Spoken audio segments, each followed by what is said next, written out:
off on this one. Holy Spirit, speak through me. Yeah. Hey. Ooh, I wanna be used by you. Hello, and welcome back to another episode of the In the Cut podcast, hosted by your main man, Caleb Carter. And look, I already know what you're gonna say, Caleb. It's been too long. The MLB has already finished their season before we got episode 7. And look, no excuses. I really don't. But there's one thing that I will tell you, is that your boy, if you don't already know, is in a completely different state right now. No longer in the great state of Texas. Your boy has moved all the way to the West Coast in California. Los Angeles, to be specific. I am currently at USC. Shout out to Prairie View for being the school that got me here. But I am now a Trojan at the University of Southern California, getting my master's degree, and let me tell you, it's a blessing.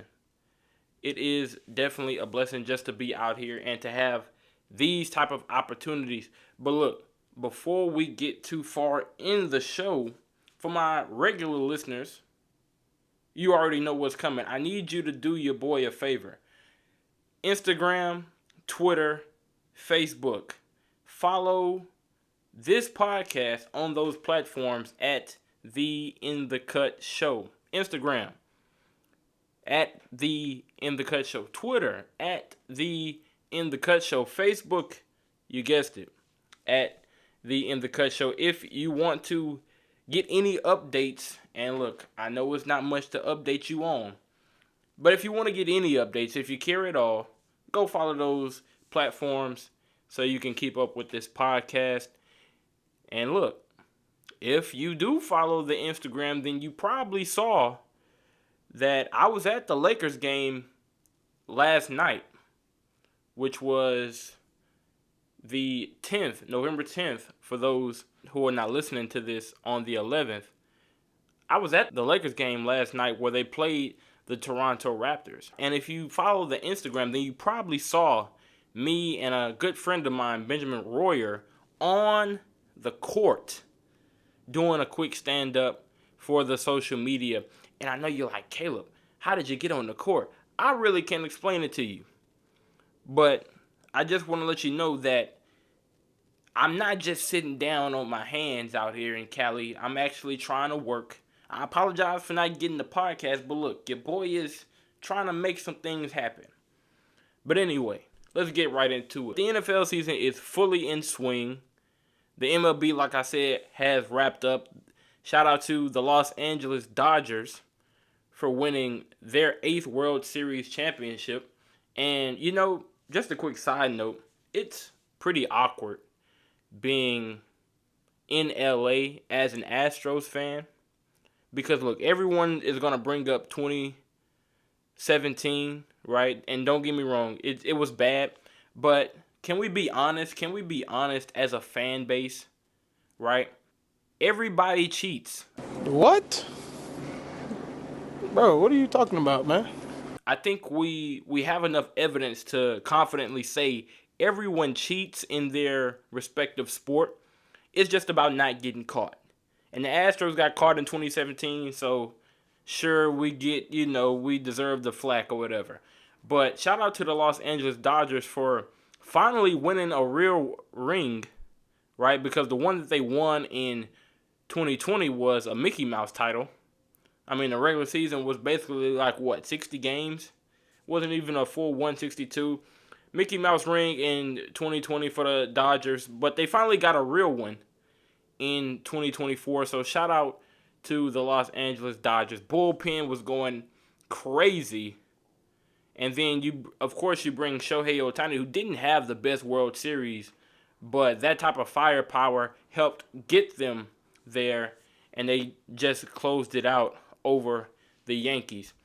But now let's get into football.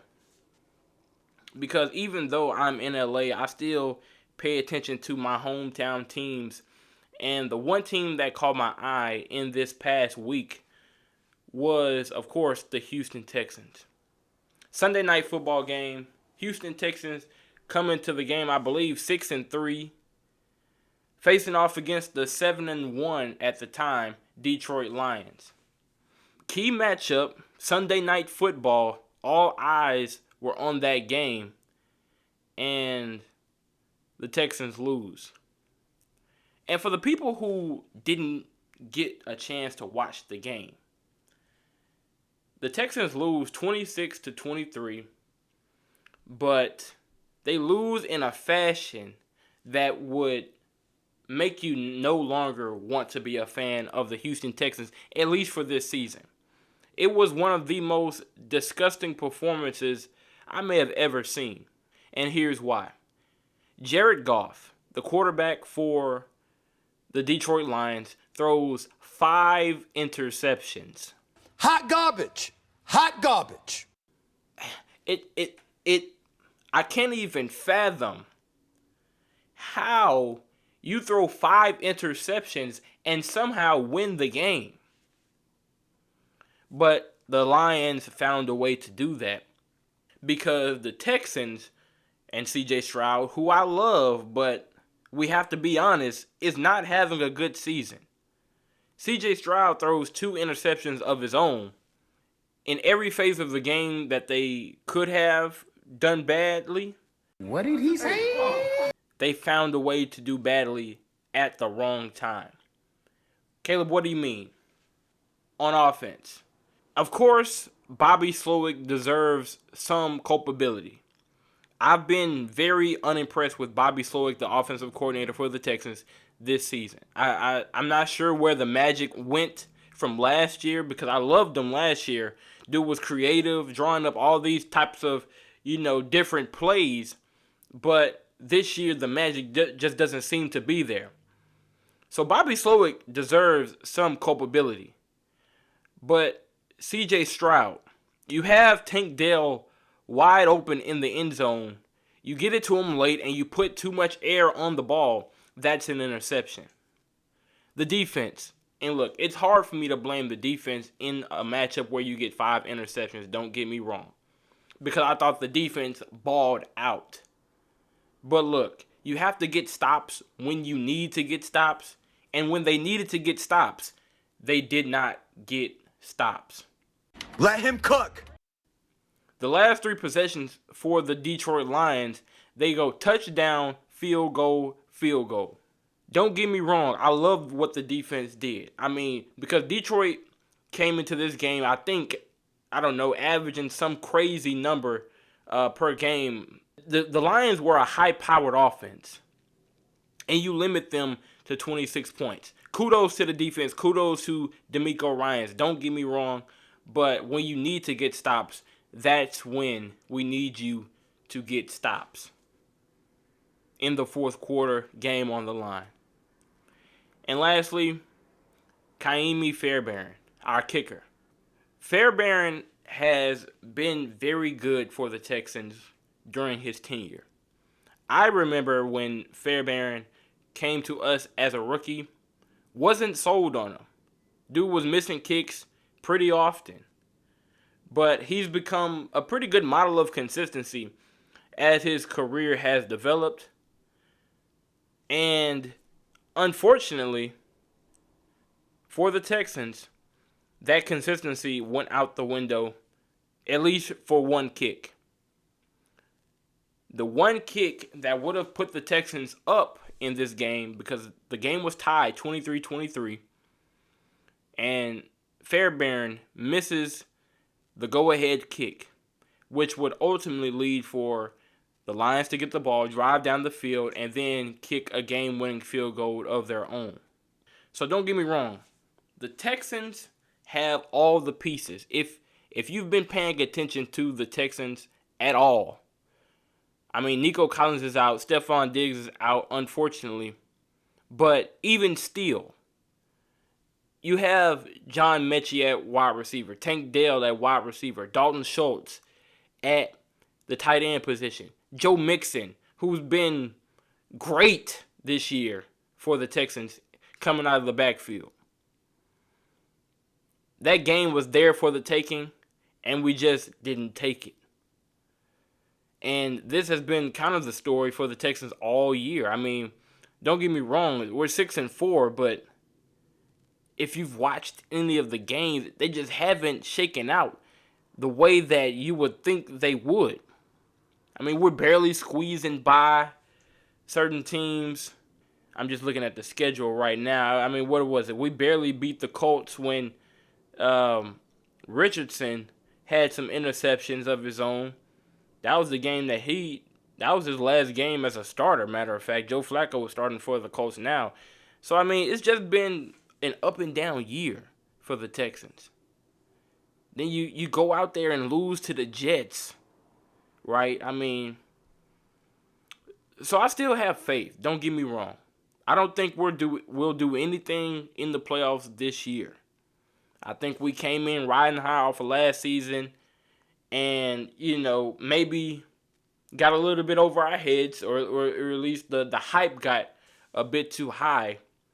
But I still think we're in a very good position to be a major player in the AFC for years to come with C.J. Stroud. Hopefully he gets out of this sophomore slump, right? I'm not selling my stock on the guy, but he'll get out of this sophomore slump come next year, and we'll be better. Nico Collins is still there. Tank Dell still will be there. Stephon Diggs, we're not sure.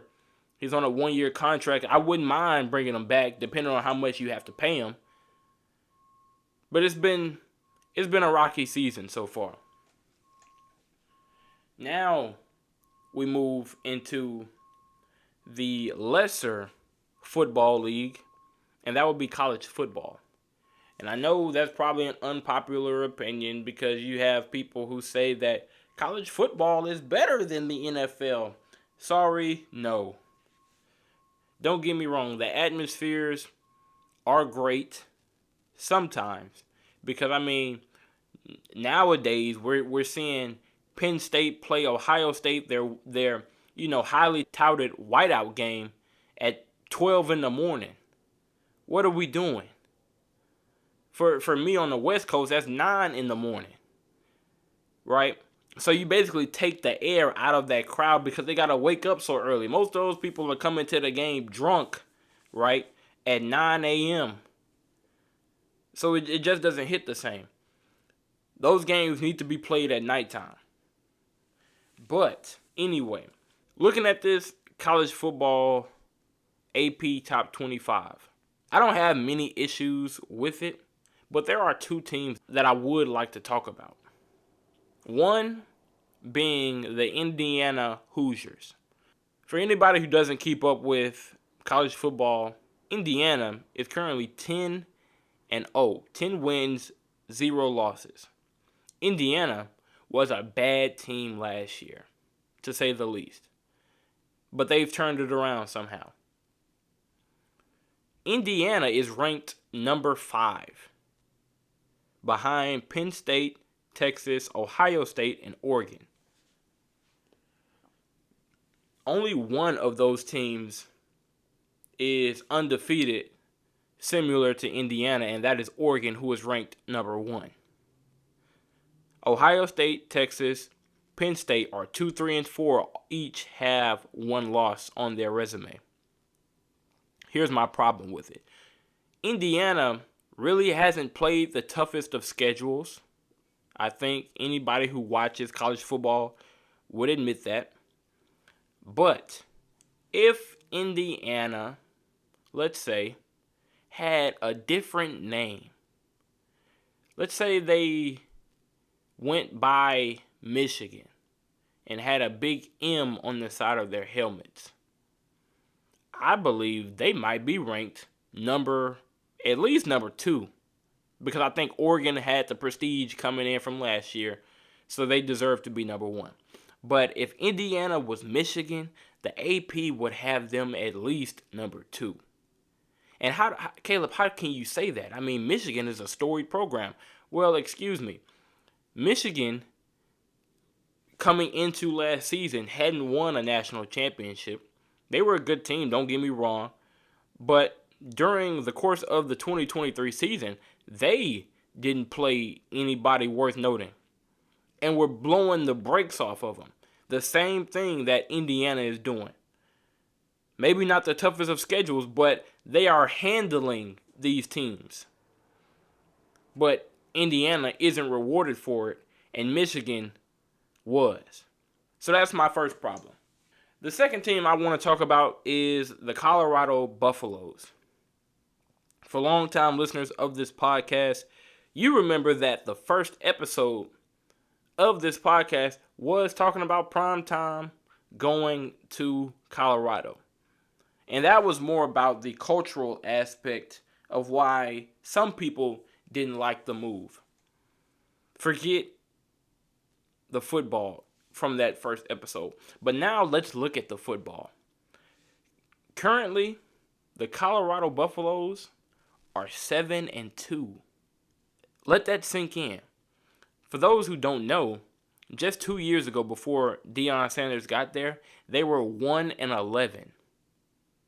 The experts tell me that they were the worst team in college football amongst the Power 5 schools, 1-11, 2 years ago before Deion got there. Now they're 7-2, ranked number 18 in the AP, and have a legitimate shot at making it to the college football playoff because they control their own destiny in the Big 12.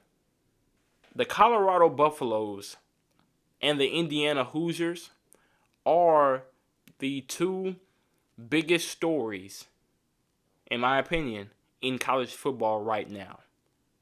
What has been done to turn around those two programs is nothing short of remarkable. And I believe that in Indiana's case, people don't want to see it, or at least they refuse to see it. But in Colorado's case, you still have some who just refuse to acknowledge they're wrong, right?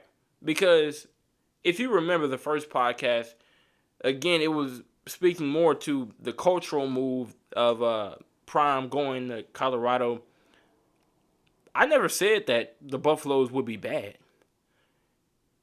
Prime at Jackson State made them a perennial SWAC championship contender. So I had very little doubt that he would do the same at Colorado. I didn't think it would be this fast. I'll willingly admit that. But you still have those who refuse to just say that they were wrong. And that's unfortunate. But hey, look, good first episode back. Definitely appreciate each and every single one of you for listening to this podcast. And once again, I have to remind you, Instagram, Facebook, Twitter, at The In The Cut Show for all your podcast updates.